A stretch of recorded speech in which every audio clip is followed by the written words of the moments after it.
Assalamualaikum warahmatullahi wabarakatuh. Di sini saya Lia Rianti, Prodi Sistem Informasi B. Di sini saya akan menerangkan tentang apa sih yang dinamakan interupsi di dalam sistem operasi, proteksi perangkat keras dalam sistem operasi, proteksi I/O dalam sistem operasi, dan proteksi memori dalam sistem operasi. Oke, yang poin pertama kita membahas tentang interupsi di dalam komputer.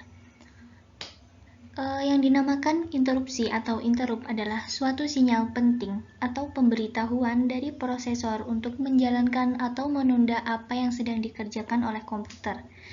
Seperti contoh, ketika kita mengirim sesuatu kayak mengirim dokumen atau mengirim file dari laptop untuk kita pindahkan ke flash disk. Ada pemberitahuan di dalam flash disk itu kayak ada error apa gimana, itu yang dinamakan interrupt gitu.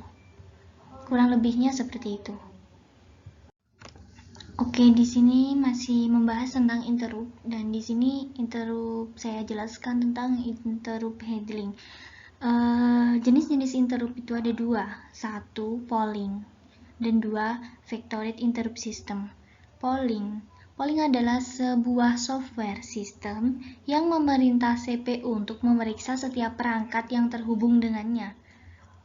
Apakah perangkat tersebut membutuhkan pemrosesan CPU atau tidak? Contoh dari polling atau perjalanan langkah-langkahnya itu yang tertera dalam gambar di sebelah ya. Ini. Yang kedua, vectored interrupt system. Vectored interrupt system adalah perangkat yang meminta interrupt menyertakan kode khusus atau alamat yang merupakan identitas dari perangkat tersebut, sehingga prosesor dapat langsung mengenali perangkat yang mengirimkan interrupt. Dan contoh langkah-langkahnya atau jalan dari vectored interrupt system itu seperti yang tertera di dalam gambar. Oke, kita berlanjut ke poin yang kedua, yaitu proteksi perangkat keras. Proteksi adalah mekanisme sistem operasi yang mengontrol akses terhadap beberapa objek yang diproteksi dalam sistem operasi. Objek-objek tersebut biasanya berupa perangkat keras seperti CPU, memori, disk, printer, dan lain-lain. Atau perangkat lunak seperti program, proses, berkas, basis data, dan lain-lain. Fungsi dari proteksi ini untuk mencegah user program dari kesengajaan memodifikasi kode atau struktur data baik di sistem operasi atau user lainnya. Jika proteksi gagal, semua hal yang dilakukan oleh program executing di user mode untuk mengakses memori sistem operasi atau memori user lainnya akan terperangkap di sistem operasi dan biasanya menyebabkan kesalahan yang fatal, yaitu addressing error.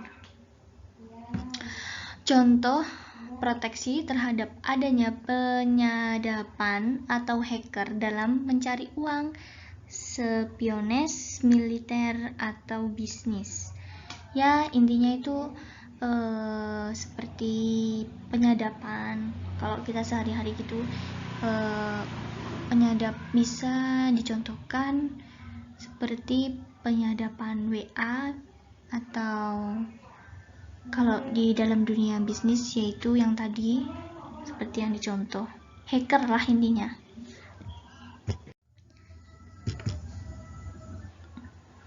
Poin yang ketiga adalah proteksi I/O dalam sistem operasi.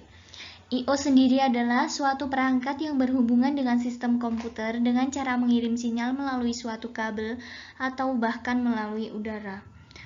Pengguna di sini kita langsung bahas contohnya.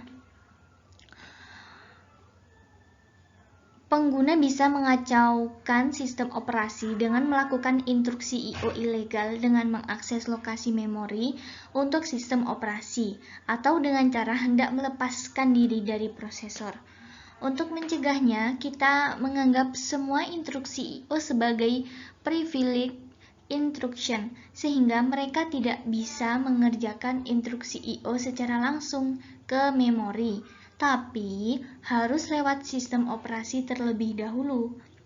Proteksi I/O dikatakan selesai jika pengguna dapat dipastikan tidak akan menyentuh mode monitor. Jika hal ini terjadi, proteksi I/O dapat dikompromikan. Di sini diperjelas oleh gambar langkah-langkah terjadinya proteksi I/O, itu saya perjelas dengan gambar di bawah ini ya. Oke, lanjut ke poin yang terakhir, yaitu proteksi memori dalam sistem operasi. Proteksi memori yaitu pembahasan penggunaan memori. Di sini diperlakukan beberapa istilah di dalam proteksi memori, yaitu 1. Base register. Base register yaitu alamat memori fisik awal yang dialokasikan atau boleh digunakan oleh pengguna. Istilah yang kedua adalah limit register, yaitu nilai batas dari alamat memori fisik awal yang dialokasikan atau boleh digunakan oleh pengguna. Dan yang terakhir adalah proteksi perangkat keras. Contohnya, sebuah pengguna dibatasi mempunyai base register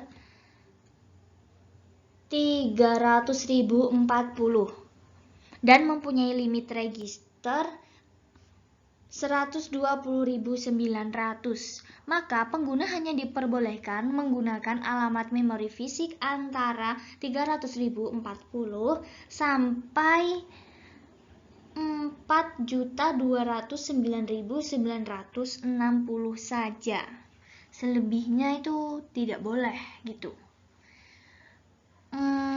Diperjelas oleh gambar di bawah ini. Cukup sekian penjelasan dari saya. Kurang lebihnya saya mohon maaf, dan meskipun masih banyak kekurangan, semoga bermanfaat untuk teman-teman. Dan saya akhiri, wassalamualaikum warahmatullahi wabarakatuh.